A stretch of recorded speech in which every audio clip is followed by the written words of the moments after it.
Thank you, Brother David, for that reading. This morning, I'll be talking about the Bible and racism. We'll probably continue this study until this evening as well. I've brought some resources that might be of benefit. Some of you, in some of your studies in the past, may have come across this source. Interesting, written by James H. Cone, who's considered a leader in a particular movement among a minority group in this country that has been a major influence on the President of the United States, according to historical studies about his background. So I found this to be a very useful, interesting book. I was assigned it as a textbook at the doctoral level for Erskine Seminary back in the late 1990s. So it was taught from another point of view from perhaps what we will hear today. Fascinating reading. Our text was taken from Leviticus, and I think it was most appropriate because it actually shows us God's view about human relations. This was true among the Israelites, but these basic principles have been brought over into the New Covenant, as we will see, as we will explore. A few years ago, the former Attorney General of the United States, Mr. Eric Holder, said he thought it was time that the United States, that America would have a frank conversation about race. That's very risky. Some wonder if that was just baiting some to speak out so that then they could be critiqued for whatever they say. But I think he was right. And as we look at what's going on around us today, there's very little doubt that something needs to be said from a biblical point of view. And this is our approach in this study. I can confess to you that I have dealt with themes like this over the years. Rarely, but I have dealt with issues usually at the practical level, not necessarily from the pulpit. And that on at least 2 occasions in my career, I have lost my position as preacher in certain congregations for taking a position that was not popular, both in the Deep South, one in this state and one in our neighboring state of Alabama. So you could say I have my bona fides and have been out there and in the trenches and sort of know what is going on. It's a dangerous topic. A few years ago, in fact, Pat Hardiman left the church. And he was gone for decades. Went off into the world. He was a rising star among us back in the 40s and 50s, one of the early PhDs in our brotherhood. He told me not too many years back, after he returned to the fold, after he repented, that the reason he left, one of the reasons was that he was preaching on this subject in a state nearby in Florida. And after he talked about how the Bible teaches us that racial enmity is wrong, and this was in the 1950s, it didn't go over too well, and on his way out the door, an elder's wife took her cane or umbrella and hit him over the head, and then used the D word and the N word to describe what kind of loving person that he was. And he never darkened the door of a church building after that. In fact, went off the deep end into skepticism, immorality, so many other things. And it's wonderful that Brother Hardman, is now back with us. But look how long he went on this odyssey because of his disillusionment. Some would wonder if it was maybe premature in Florida to preach as he did. He also had a penchant for left-wing movements. He was a friend of Eleanor Roosevelt, and he was involved in many activities in her society, her organizations. But it goes to show what can happen when this subject is addressed. It's an explosive subject. Back in 1966, the late Rex Turner Sr. published an article in the Gospel Advocate that later became a lecture in Fundamentals of the Faith, his sermon book, that was entitled Christianity and the Races. And he was not talking about the church and NASCAR. And it was a very even-handed discussion. I recently consulted and thought it was a very good study for 1966. What does the Bible say about racism? If anything, does it mention it in any form? Given the totality of biblical teachings, should racism be considered a sin, a vice? Well, the first thing we notice if we use any standard English concordance is that the word is not even found in the Bible. It's just not used. In fact, the word racism is of relatively recent origin. First used by Richard Henry Pratt in 1902, according to the Oxford English Dictionary, which gives etymologies, the most complete study of etymologies in the English language available. But the question is not, has the word been found in the Bible, but what about the general concepts that are addressed under the rubric of racism? Well, we have to ask what is meant by that term, and there's the rub. What does racism really now mean? How is it used today? Earlier, it was used to refer to race hatred, judging someone simply because he or she is a member of another ethnic group as being unworthy and is not being one with whom I would associate, for example, in the past. This was a tendency. It usually was a synonym for hatred based along racial or ethnic lines. Is that the way it's used today? I dare say no. It has become nothing but a socio-political epithet that's hurled constantly at any who disagree with a kind of left-wing agenda that is predominant in much of our culture today. It is usually hurled against those who hold to traditionalist values, who would defend the faith, who would talk about the virtues of Christianity over all the other world religions. Racism is used in just about any way that you can think of today. There is so-called coded racism, also called dog whistle racism. Now, what does that mean? Well, of course, if you blow a dog whistle, humans cannot hear it, but the dogs can hear it. And dog whistle racism means that when we use certain terms, we may not be saying that we are racist, but those terms are sort of like the dog whistle. If you listen above the fray, you can hear these overtones. One of those words is the word inner city phrase. That means you're a racist if you speak of the inner states' rights, definitely a racist. No, it's not a political point of view. It's a matter of being racist. Tax cuts. Those are buzzwords of the racists. Now, these are all things documented by those who claim to be experts on what racism is. And they've said that law and order, those politicians who speak of the need for law and order are speaking in code. They mean we need more racism. When you speak out against Sharia law, the Muslim phenomenon, it's another code, another dog whistle word for racism. The word illegal alien, of course, is a racist term. Even the word individual, as opposed to the collective individual, that's code. It reflects a point of view, usually very traditionalist, when you talk about the rights of the individual. And everybody that hears that can read between the lines and understand you are a secret racist. The word quality, not quantity, but quality. If you use the word quality in many contexts, you are considered a racist. So, in effect, the word racism has so many meanings, it has become so politicized, it's just not, in my estimation, particularly useful for describing anything anymore. Well, what about racism in the old-fashioned sense? Is there any such thing that's condemned in Scripture that might have been called racism in the past? Are there certain biblical principles that have to do with the broad issue that used to be involved under racism before it was so highly politicized?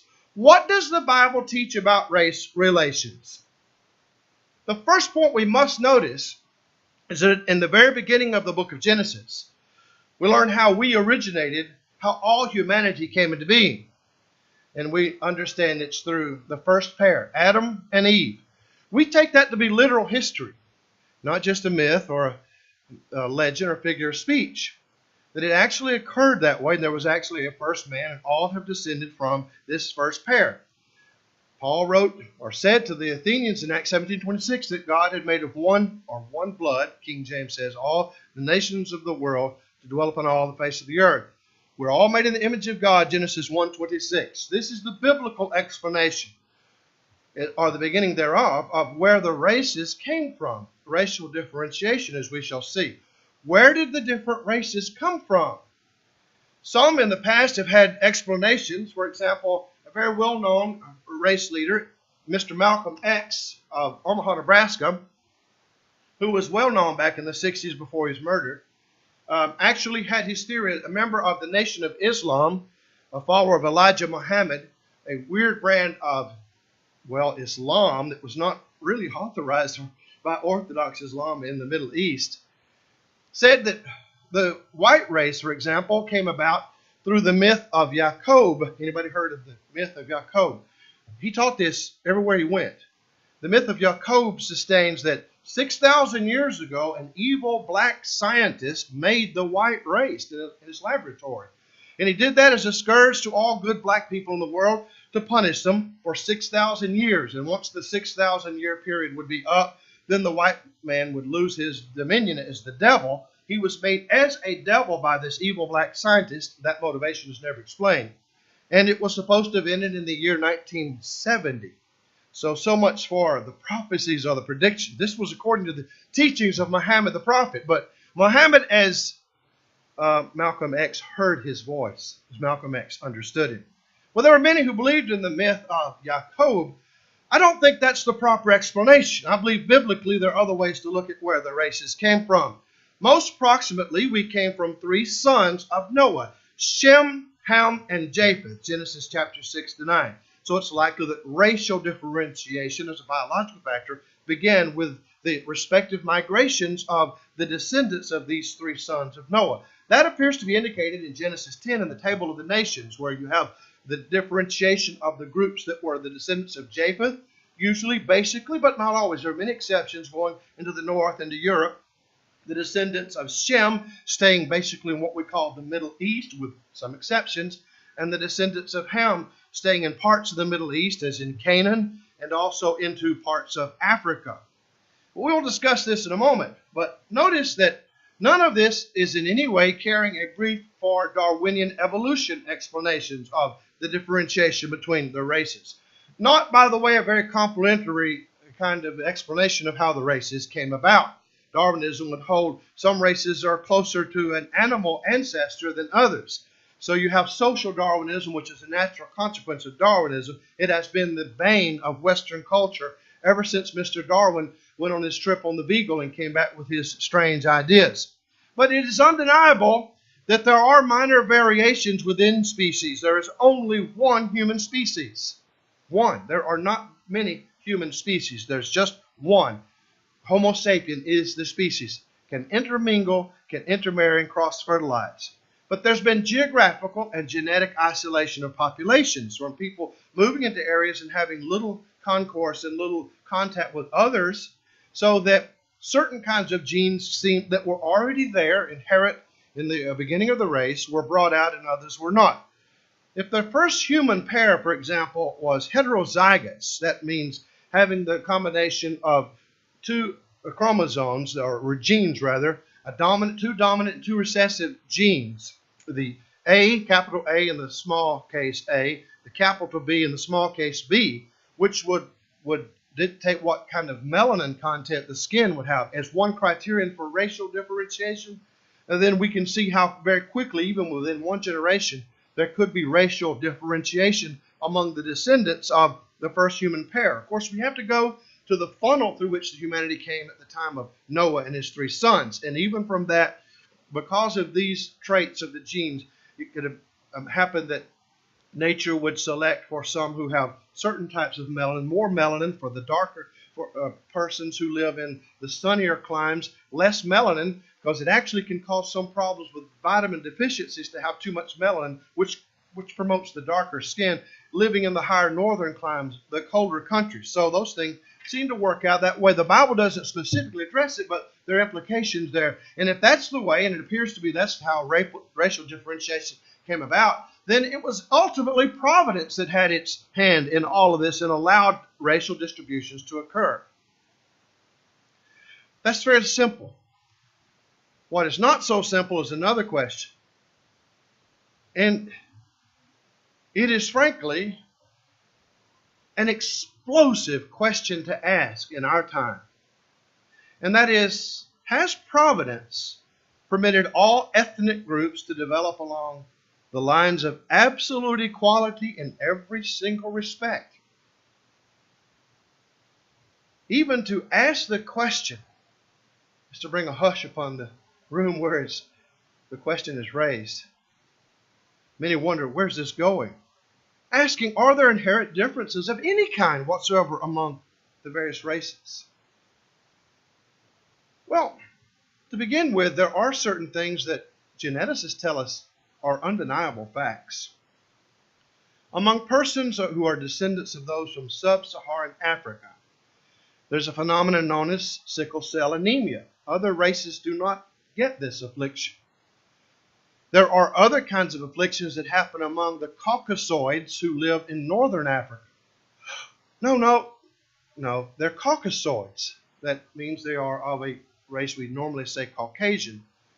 But those who live in northern Africa, Egyptians, for example, are genetically closer to those on the other side of the Mediterranean. Italians and Greeks and others, Caucasoids, than they are those who live below the desert. They get certain diseases that those below the desert, the Sahara, do not get. So there are certain indications right there that there are major differentiations. And yet it's a loaded question to just ask this. And it's one we might not be able to answer. There are some ethnicities that on the average are taller than others. Some that are shorter than others. The Pygmies of Central Africa have on the average men who are about 4 feet 11 inches tall or shorter. That's about as high as they get. Then there are other ethnic groups within Africa, all dark-skinned, all Negroids, who are much taller and on the average are taller than other people in the world. Are some physically stronger on the average than others? Are some faster when it comes to racing and running, jogging than others? Be careful. That's a loaded question. To ask that question, we've already established sickle cell anemia and other types of genetic differences. Well, what about differences in performance? Are some intellectually superior and others weaker? One of the things we hear constantly is how there's such a high worth ethic among Asians, especially in this country and around the world, that generally they tend to do better on standardized tests. They get higher on the SAT than those who are of the Caucasoid race, those what they call literally the Mongoloid race, but don't laugh, that's not meant to be any other kind of assessment. It's talking about racial characteristics. It's thought there are only 4 races in the entire world, basically, although this is a difficult issue to decide what constitutes a race. There are many variations within races. Those of the Australian race, and this is the Aborigines, this is very rare. The Australoids, they're black. No genetic kinship whatsoever with blacks of sub-Saharan Africa. Then the Caucasoid, which is the largest race of the entire world. Then the Mongoloids, and then the Negroids. 4 basic races, and then many variations and a great deal of intermingling.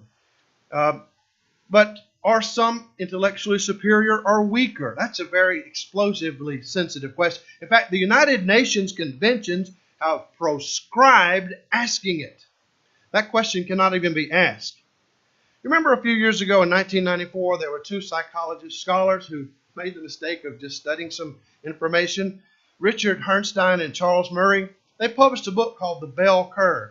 And it was immediately maligned as being the most vicious, racist attack ever written by humanity. All they did was simply try to observe statistics and tried to raise this question and answer it. Are there observable differences? One of the biggest theses that came out of that book is how America is getting dumber. We're getting intellectually inferior generation by generation.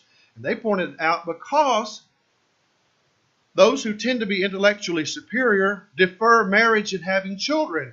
And those who are intellectually inferior get married more, have more children anyway. So that it's just a matter of statistics and the flow of the population. This book, they're now, one of them's gone to his reward, was just like pouring gasoline on a fire that it came out. And rightly so in one way, because we know how demagogues and tyrants have taken information like this and have twisted it to their own purposes, such as the eugenics programs of the Nazis in the 1930s in Germany. They would latch hold of statistics like this and would use it to try to justify ethnic cleansing and genocide. And obviously we all balk at that sort of thing. So we fear raising the question. But we must ask the question and we must attempt to answer it. The statistics can be abused, but are they there? Well, somebody says, well, I think it's wrong biblically to try to generalize about any ethnic group, any racial division. Generalizations are wrong. Is that generally true? No, generalizations are wrong. Stereotyping is wrong. Now that's a psychobabble type word that means generalizing. Can we justify generalizing? knowing there are many wonderful exceptions, but is there such a thing as an average?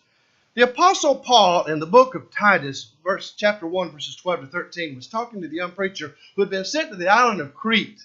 Now, the Cretans or Cretians, depending on their variant, were a notable people for having certain traits, even certain vices. Even today, Cretano in Spanish refers to somebody that's like a Cretan, and they're thought of as being bad people. And Paul says that one of their own poets, he was a philosopher named Epimenides of Gnosis who lived in 600 BC, said that, and this was in a work called Critica, that the Cretans are always liars, evil beasts, slow bellies. Wait a minute, Paul, are you stereotyping? He said, this witness is true. Wherefore rebuke them sharply, that others also. If they can be rebuked sharply, then something good can come from the rebuke. It means that these are correctable vices. And that's why that this man Titus was sent there to Crete, to correct the vices and the tendencies within the individuals as well as within certain parts of the culture as a whole. They needed to be rebuked.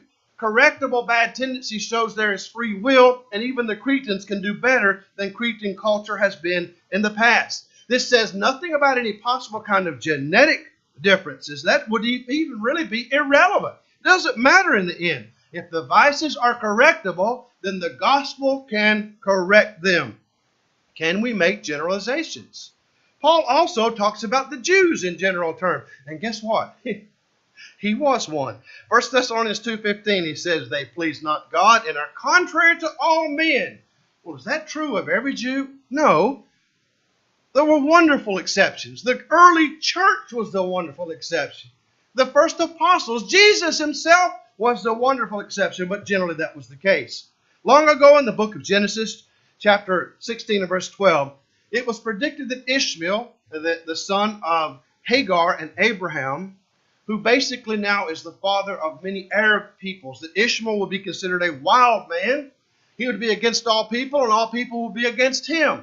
The question we have when we read that, is he talking about the individual Ishmael, the boy Ishmael alone, or the descendants of Ishmael? Evidently he's talking about the descendants of Ishmael, because in chapter 21, verse 18 of Genesis, he says that he would make of Ishmael a great nation. And even to this day, there are in fact great nations that have descended from Ishmael. But there was a generalization there. Generalizing, knowing there are many exceptions, is not necessarily wrong.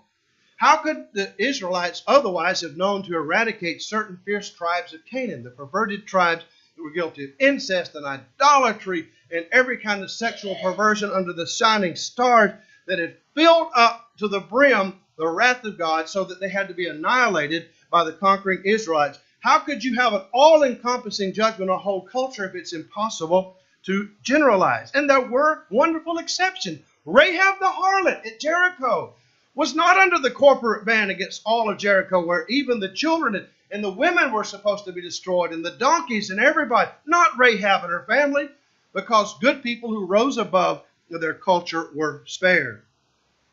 Again, even if there were any kind of incontrovertible evidence that some races are on the average superior to others, intellectually speaking, that in no way would justify discriminating against persons of those races, merely on that basis. Human worth is not determined by an intelligence quotient or physical prowess. We're all made in the image of God. Even all of us, many of us who struggle intellectually, we're made after the similitude of God, James 3 and verse 9. When I speak of discrimination, I mean not practicing the golden rule of doing unto others as we would have them do unto ourselves, Matthew 7 and verse 12. Can we generalize? Is it explosively wrong to say, for example, that certain minority groups such as African Americans constitute 10% of the population of New York but commit 35% of the crimes? You must have got that from Rush Limbaugh. No, Martin Luther King said it. He generalized. Is it wrong to generalize? Equality of opportunity should be allowed for all. Equality of opportunity. This is the essence of real freedom. This is the biblical principle of the right to free speech that we discussed a few months ago. The right to self-protection, the right to self-preservation.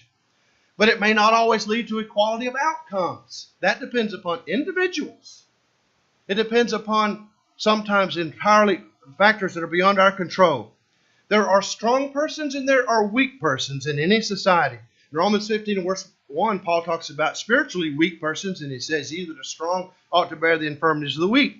In 1 Peter 3 and verse 7, Paul says that, Peter says, on average that men are stronger than women. Physically, no doubt, she's the weaker vessel. Jesus says in Matthew 26 and verse 11, "The poor you will always have with you." In 1 Corinthians 12, verses 14 and following, Paul discusses how the church is like a body made up of many members. And some of the members have certain functions and some have different ones. And because the foot is not the hand, it shouldn't say, "I'm not of the body." There are differences among us, and yet all should be respected and loved. In 1 Corinthians 1 and verse 26, Paul says that there are not many wise, not many noble, not many mighty that are called, but who is called to be Christians? The foolish, the weak, and the lowly. Paul could recognize that there are such categories among us. There are rich people, powerful people, very intellectually savvy people, and then there are just average, just good old plain people, and these are the ones that are generally called. And why? He says in 1 Corinthians 1 verse 29, "So that no flesh will glory in his sight." Despite that fact, God is concerned with every human being. God is no respecter of persons, Acts 10:34 and 35. "But in every nation he that feareth him and worketh righteousness is accepted with him. There is neither Jew nor Greek, bond nor free, male nor female," Galatians 3:28. We are all one. And yet the Bible that affirms that recognizes the categories of the mighty, the noble, the wise, and the foolish, and the weak, and the lowly. These things are just practically the case. So in the end, equality of outcomes is not necessarily what freedom will buy, but in the end, equality of outcomes in terms of education, intellectual achievement, money, and even political power is irrelevant. They are irrelevant factors. What matters is one's relationship to God, any individual's relationship to God, of any ethnic group. Romans 14 and verse 12, "Every one of us shall give account of himself to God." But this relationship that I have with God, and that you have with God, and that any person from any ethnic group on earth should have with God, can be twisted. That's the essence of sin. And by twisting it, can have far-reaching consequences in my life, my family's life, and the life of my progeny, and the life of many who may emanate from my progeny. Entire cultures can be affected by bad choices made in earlier generations. Man was made with free will, and we've often abused it for so many individual ills as well as societal or cultural ills is the consequence. In Genesis chapter 6 and verse 10, we have a record of one of the sons of Noah named Ham. The problem is Ham was the father of Canaan, and so being the father of Canaan, there's an explanation for why the Canaanites ended up as they did. Ham was not portrayed in a favorable light. It's possible that of the descendants of Ham and Canaan and others who descended from him, that some of the races may have spun off, but there is no one-to-one correspondence between the descendants of Ham and the Genesis table of the nations, chapter 10, and the distribution of the races. There have been some simplistic answers that have been given over the years, and non-black bigots used to like to use this to say that certain races come from Ham and that they're the curse of Ham. Well, that's simply not a biblical teaching, but it's undeniably true that there were currents of people, whole populations that moved into certain areas that today are noted for those of the Negroid races, for example. And yet Ham was the father of the Canaanites. Certainly not what you think of when you think of sub-Saharan Africa. And of the Philistines. And they came from kind of a Minoan culture from, Cyprus, Crete, that area, and the Greek Isles. So there's evidently a whole lot of mixing and intermingling going on. There's no simplistic explanation of how the races developed in terms of this. And yet, the nations of the Canaanites would be cursed because they had inherited this bad tendency from Ham. Not that they inherited his guilt and through Canaan, but this one bad choice. When Ham, for example, saw the nakedness of his father Noah, who was drunk with wine, shouldn't have been, and saw his nakedness, whatever euphemism that refers to, that because of that, there was this pronouncement upon the entire group of those who would follow them. They would be subjugated by those descendants of Japheth as well as of the Shemites, the descendants of Shem. So one bad choice had deleterious effects on the entire culture, making that culture less than what it ought to be. And if the culture as an entirety was less than what it ought to be, then cultures can be evaluated. Cultures can be thought as better or worse. Cultural relativism is taught in our universities.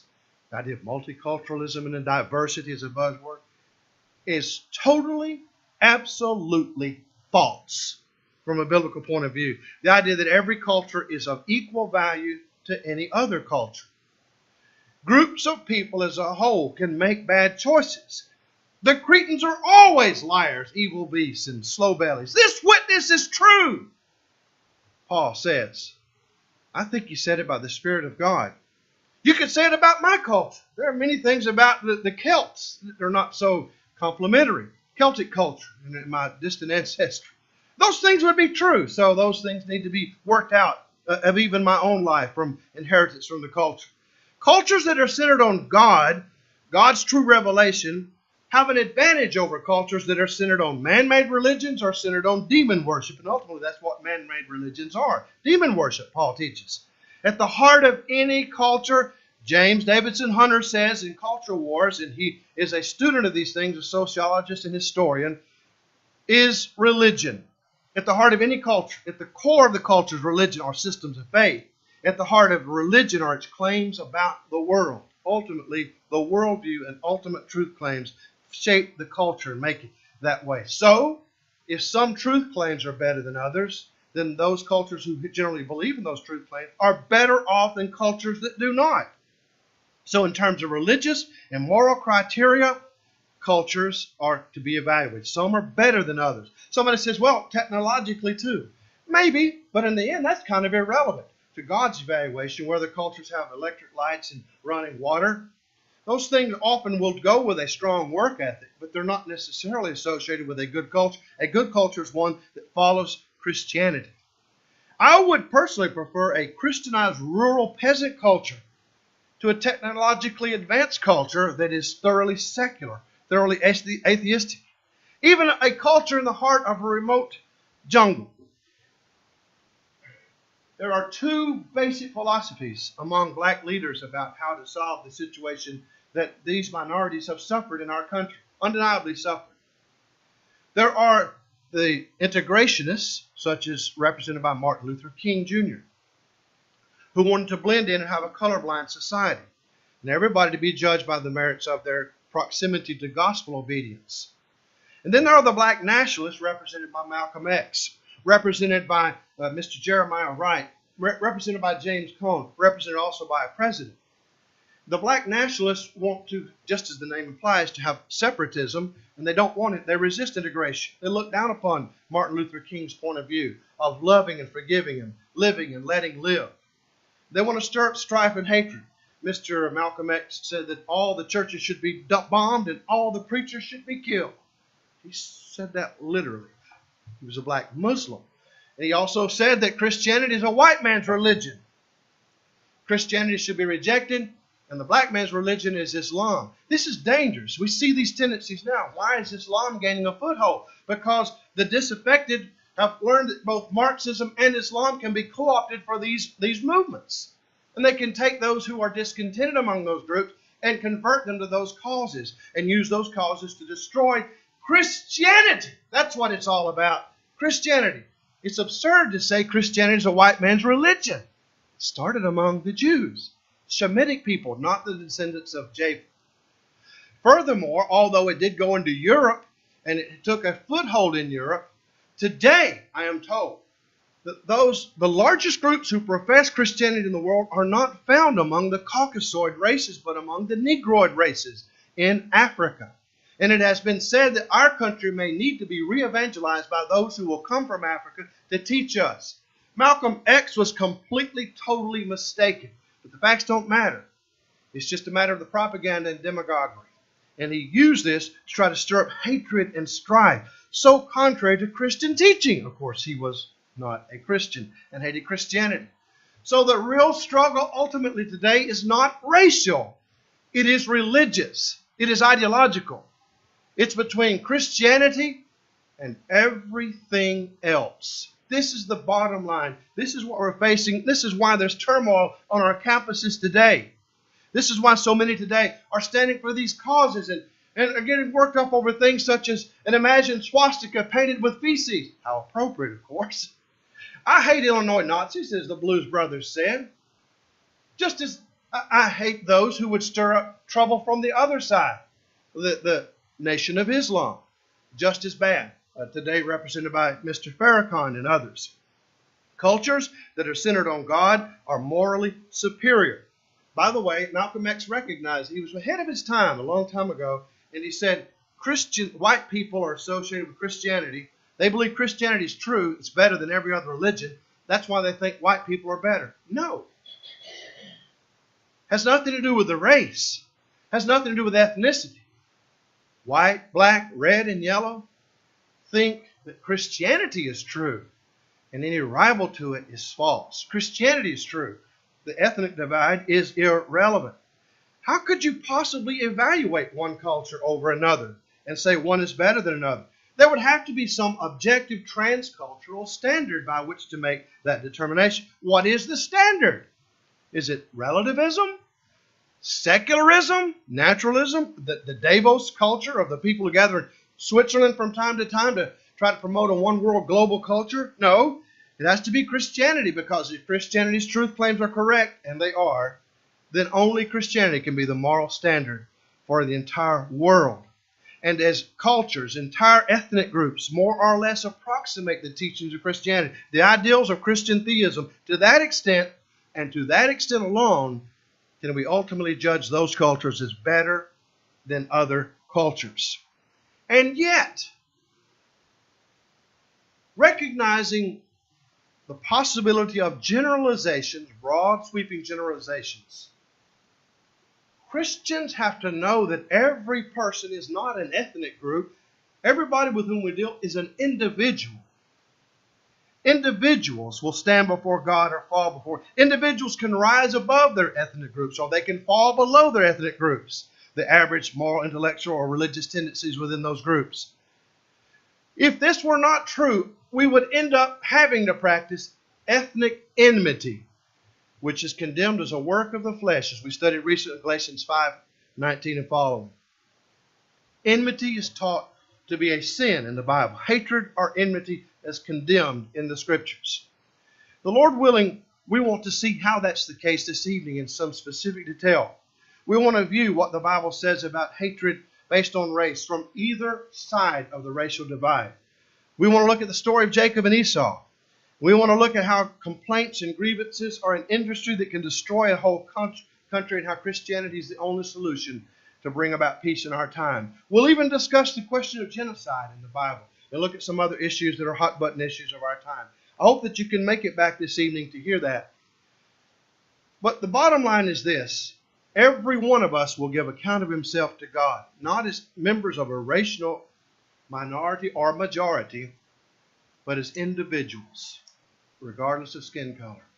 Everyone is made in the image of God and is of infinite worth. That's why the soul is so valuable and needs saving. Your soul needs saving. Mine needs saving through gospel obedience. If you need to be baptized this morning, we would urge you not to delay. If you need to confess wrong as a child of God, we would urge you to get that right with God. Whatever the need is, let it be known. Right now, while together we stand and sing.